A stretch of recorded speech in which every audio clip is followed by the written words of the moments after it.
हरे कृष्णा। मनुष्य जीवन का लक्ष्य है भगवान श्री कृष्ण की शुद्ध भक्ति करना और उनकी भक्तिमय सेवा में संलग्न रहना, और इसके परिणाम स्वरूप इस जन्म मृत्यु के चक्र से सदा सदा के लिए मुक्त होकर भगवान की नित्य सेवा में सम्मिलित होना। और इस महादुष्कर कार्य को सरल करने के लिए हमारे शास्त्रों में एक अत्यंत सुंदर व्रत के विषय में बताया गया है, जिसका नाम है एकादशी तिथि। और ऐसी ही एक विशेष एकादशी है जिसका नाम है अपरा एकादशी, जो कि प्रत्येक वर्ष ज्येष्ठ मास के कृष्ण पक्ष में आती है। तो चलिए इस आने वाली अपरा एकादशी के उपलक्ष्य में हम एक सुंदर पौराणिक कथा का श्रवण करते हैं। अपने मन और चेतना को इस आने वाली एकादशी का पालन करने के लिए तैयार करते हैं। आइए आज की कथा का आरंभ करते हैं। एक समय युधिष्ठिर महाराज ने भगवान श्री कृष्ण से पूछा है, केशव, ज्येष्ठ मास के कृष्ण पक्ष में कौन सी एकादशी आती है और उसका महत्व क्या है? कृपया इस विषय में संपूर्ण मार्गदर्शन प्रदान करें। इसके उत्तर में परम भगवान श्री कृष्ण कहते हैं कि हे राजन, ज्येष्ठ मास के कृष्ण पक्ष में आती है अपरा एकादशी। ये महापुण्य फल प्रदान करने वाली और समस्त पातकों का नाश करने वाली है। इस व्रत का पालन करने वाला मनुष्य हर प्रकार के जघन्य पाप कर्मों से मुक्त हो सकता है, जैसे कि ब्रह्मा हत्या पर स्त्री संग, धन के लिए शास्त्रों का अध्ययन, गुरुद्रोह इत्यादि। इसके उपरांत इस एकादशी का निष्ठा पूर्वक पालन करने से, व्यक्ति को कार्तिक मास में पुष्कर में स्नान करने से, काशी में महाशिवरात्रि के पालन करने से, माघ मास में प्रयाग तीर्थ में स्नान करने से, गया में पिंडदान देने से, सुवर्ण का दान देने से, सूर्य ग्रहण के समय कुरुक्षेत्र में स्नान करने से, कुंभ के दौरान केदारनाथ या बद्रीनाथ के दर्शन करने से इत्यादि से जो पुण्य कर्म अर्जित होते हैं, वो सारे पुण्य सिर्फ इस अपराय एकादशी का श्रद्धा और नियम पूर्वक पालन करने से स्वतः मिल जाते हैं। इस अपराह एकादशी के बारे में ये कहा जाता है कि ये व्रत बहुत ही तीक्ष्ण कुल्हाड़ी से पाप वृक्ष को तोड़ देता है, अथवा ये कह लो कि हिरण रूपी पापों को भगाने वाला ये सिंह व्रत है। इस व्रत का पालन करने से व्यक्ति को वैकुंठ की प्राप्ति होती है। इतना ही नहीं, अपितु जो व्यक्ति इस अपरा एकादशी की कथा का श्रवण या पठन भी करता है, वो भी सभी पापों से मुक्त हो जाता है। इस कथा का वर्णन नारद पुराण में आता है। एक समय महाराजा मांधाता अपने गुरु वशिष्ठ ऋषि के पास पहुंचे। महाराजा मांधाता अत्यंत विद्वान, बुद्धिमान और विनम्र थे, इसलिए उन्होंने अपने गुरु से एक ऐसी जिज्ञासा प्रकट की जो न सिर्फ उनके लिए अपितु समस्त मानव समाज के कल्याण के लिए थी। उन्होंने ऋषि वशिष्ठ से पूछा है, गुरुदेव, आप तो त्रिकाल ज्ञानी हैं। इस संसार का ऐसा कोई भी ज्ञान नहीं जो आपको ज्ञात ना हो, इसलिए आप मेरे ऊपर कृपा करें और मुझे इस विषय में मार्गदर्शन प्रदान करें कि जो भयंकर पाप रूपी गीले या सूखे ईंधन को जला सके। ऐसी अग्नि कौन सी है? अज्ञात रूप से किए गए पाप को शुष्क और जानबूझकर किए गए पाप को आर्द्र कहा गया है, चाहे वो भूत, भविष्य या वर्तमान किसी का भी क्यों ना हो। लेकिन उसे नष्ट करने के उपाय क्या है? कृपया इस विषय में मेरी जिज्ञासा को संतुष्ट करें। गुरुदेव राजा मांधाता का ये आत्म जिज्ञासा युक्त प्रश्न सुनकर ऋषि वशिष्ठ अत्यंत प्रसन्न हुए। उन्होंने राजा की जिज्ञासा की सराहना की और उसके उत्तर में कहा है, नुरूप श्रेष्ठ, निसंदेह आपका प्रश्न जन कल्याण हेतु है। अब मैं आपको उस अग्नि के विषय में बताता हूं जो शुष्क अथवा आर्द्र दोनों ही पापों को भस्म कर सकती है। ध्यानपूर्वक सुनिए। जो व्यक्ति भगवान विष्णु के दिन आने पर अर्थात एकादशी तिथि पर अपनी इंद्रियों को वश में करके भगवान मधुसूदन की पूजा आराधना करता है, वो अपने समस्त पापों को धोकर बहा देता है। एकादशी नामक अग्नि से पाप रूपी ईंधन अगर 100 वर्षों से भी अधिक समय से संचित हो तो भी शीघ्र ही भस्म हो जाता है। सहस्त्र अश्वमेघ और सैकड़ों राजसु यज्ञ भी एकादशी की 16वीं कला के बराबर भी नहीं है। एकादश इंद्रियों से जो पाप किए जाते हैं वे सभी एकादशी व्रत करने से नष्ट हो जाते हैं। अगर कोई व्यक्ति अनजाने में भी एकादशी का व्रत कर लेता है तो उसे यमराज के दर्शन नहीं करने पड़ते। एकादशी व्रत से अधिक पवित्र ना तो गंगा है, ना काशी, ना पुष्कर, ना कुरुक्षेत्र और ना ही यमुना और चंद्रभागा। एकादशी का नियम पूर्वक पालन करके उस रात्रि में जागरण करने से व्यक्ति सभी पापों से मुक्त होकर भगवान विष्णु के धाम को प्राप्त करता है। इतना ही नहीं, जो व्यक्ति एकादशी का पालन करता है वो अपने मातृकुल, पितृकुल और पत्नी कुल की 10 पीढ़ियों का उद्धार कर देता है। जो मनुष्य आदर पूर्वक इस महान व्रत का पालन करता है उसे दोबारा माता के गर्भ में प्रवेश नहीं करना पड़ता। इसलिए हे राजन, आपके प्रश्न का एकमात्र उत्तर यही है कि हर प्रकार के शुष्क या आर्द्र पाप को जलाने वाली एकमात्र अग्नि एकादशी तिथि है और इसमें कोई संशय नहीं है। इसका निष्ठा पूर्वक कठोरता से पालन करो और अपनी प्रजा को भी इसके महात्म के विषय में बताओ। यही आपका कर्तव्य है। इस प्रकार जब राजा मांधाता ने अपने गुरु वशिष्ठ मुनि से इस एकादशी के महत्व के विषय में सुना तो वे बड़े ही प्रसन्न हुए। अपने गुरु के प्रति उन्होंने कृतज्ञता व्यक्त की और विनम्र भाव से उन्हें प्रणाम अर्पित किए। तत्पश्चात राजा अपने राज्य में वापस आ गए। अपने राज्य में आकर उन्होंने उस एकादशी महात्म का प्रचार किया और वर्ष में आने वाली सभी एकादशी तिथियों का नियम और निष्ठा पूर्वक पालन किया। अपने संपूर्ण जीवन काल में इस महान एकादशी व्रत का पालन करने के कारण राजा मांधाता ने अपने जीवन के अंत में परम आध्यात्मिक जगत वैकुंठ लोक को प्राप्त किया। तो ऐसी मंगलकारी है ये अपरा एकादशी। और हां, अगर आप हमारे इस वैदिक ज्ञान के प्रचार कार्य की सराहना करते हैं और इस कार्य में अपना योगदान देना चाहते हैं तो स्क्रीन पर नंबर दिया गया है, वहां आप हमें आर्थिक रूप से अपनी सहायता भेजकर भी हमारा उत्साह बढ़ा सकते हैं।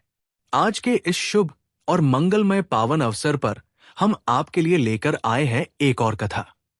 आइए हम अपने पुराणों से एक ऐसी दिव्य कथा का श्रवण करते हैं जो हमारे मन और कर्ण द्वार से हमारी चेतना को शुद्ध करेगी और इस पर्व को और अधिक महत्वपूर्ण और सार्थक बना देगी। आइए इस कथा का श्रवण करते हैं। उस दिन जंगल में भयंकर आग लगी हुई थी। चारों ओर वृक्ष, पेड़, पौधे सब उस दावाग्नि में जलकर भस्म हो रहे थे। और तभी कृष्ण ने किसी की चीख सुनी। वो आवाज परिचित थी, लेकिन किसकी? मैं पृथ्वी हूं। वृंदावन यानी माधुर्य, मधुरता और माधव की भूमि, जहां निस्वार्थ प्रेम है, समर्पण है और सच्चा अपनापन है। आज भी मैंने अपने उस दिव्य कालखंड को अपने आंचल में संजो कर रखा है। देखना चाहते थे वो कैसा था। चलिए आज मैं आपको उसकी एक छोटी सी झलक दिखाती हूं। गर्मी की ऋतु शुरू हो चुकी थी, लेकिन जहां कृष्ण और बलराम हो वहां ग्रीष्म भी वसंत बन जाती है। तो बस ऐसे ही वातावरण में यमुना के कल कल नाद करते हुए झरने बह रहे थे। उसमें सुंदर कमल और कुमुदिनी पुष्प खिले हुए थे। मन शीतल वायु अपने साथ जल की बूंदों की शीतलता और कुमुदिनी पुष्पों की सुगंध, इन दोनों को लेकर चल रही थी। चारों ओर सुंदर हरी घास उठी हुई थी। पंछी की किलकारियों से संपूर्ण मधुबन गूंज उठा था। और ऐसे समय में कृष्ण और बलराम ने अपने मित्रों के साथ वृंदावन के वनों में प्रवेश किया। नाचते गाते और बांसुरी बजाते हुए वे सब आ रहे थे। थोड़ा आगे जाकर सुबल ने कहा, अरे कन्हैया, ये देखो मोर ऐसे नृत्य करते हैं, तुम कर सकते हो ऐसा नृत्य। ये सुनकर कृष्ण भी सुबल की तरह मोर जैसा नृत्य करने लगे।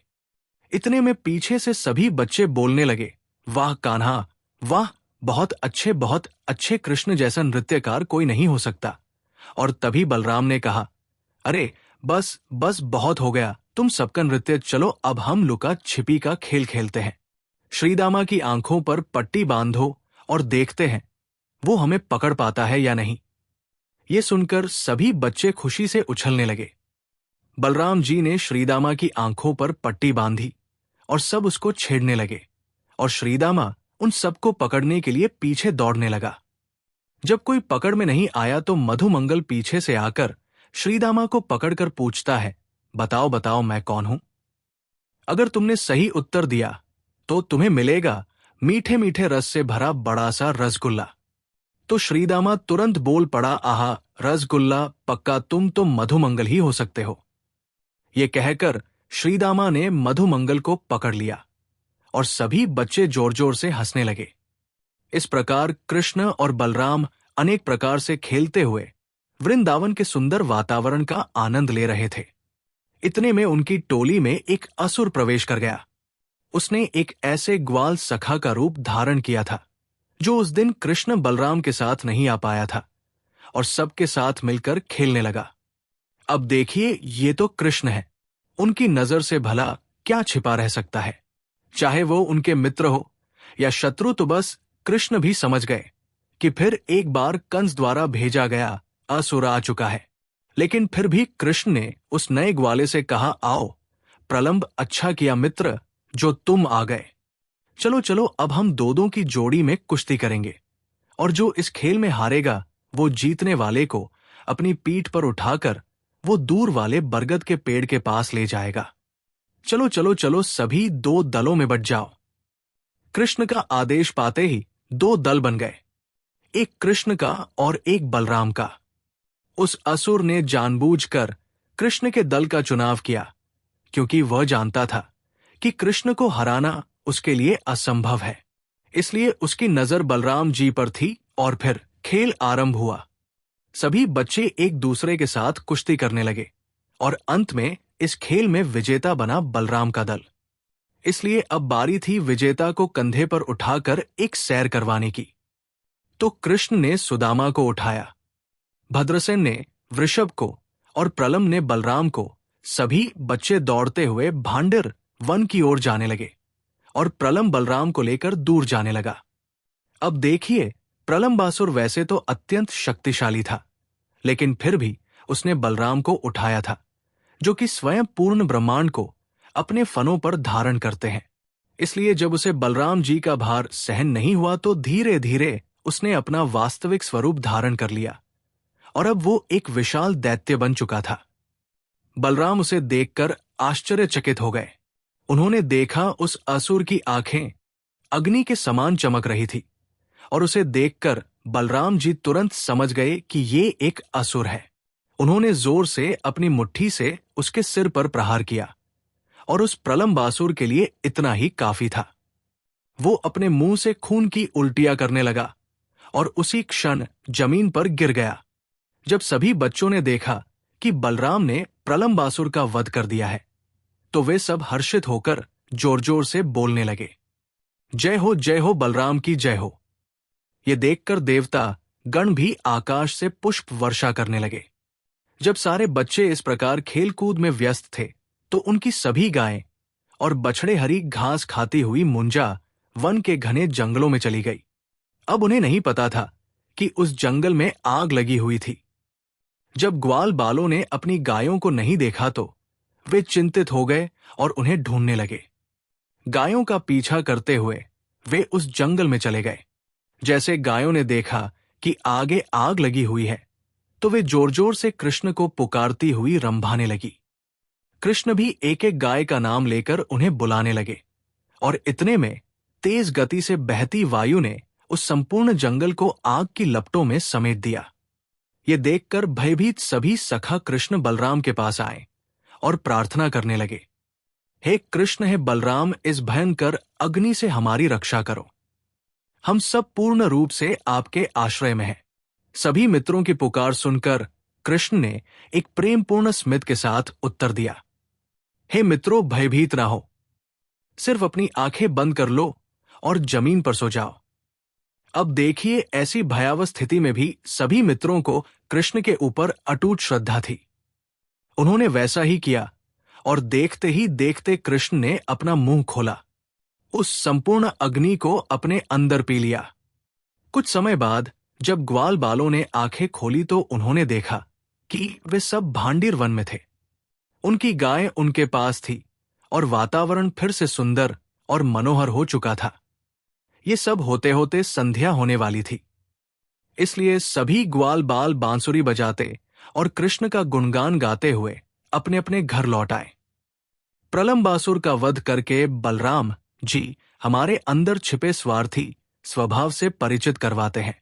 स्वार्थ, पूर्ण निजी इच्छाएं और मानसान प्राप्त करने की लालसा, ये हमारे भक्ति पथ में सबसे बड़े अवरोधक है, और ऐसी मनोच्छा का वध केवल गुरु ही कर सकते हैं, और बलराम जी तो आदि गुरु है। इसीलिए प्रलंबासुर का वध बलराम जी द्वारा किया गया। जंगल में लगी हुई आग समाज में फैले हुए अधर्म का प्रतीक है। इसीलिए जब जब समाज में अधर्म का अंधेरा छाता है, तब तब भगवान श्री कृष्ण इस धरती पर आते हैं और अधर्म रूपी दावाल का पान कर लेते हैं। तो चलिए अपनी चेतना को कृष्णमय बनाते हैं और समर्पित करते हैं उसे उस वृंदावन चंद्र के चरण कमलों में। हरे कृष्णा।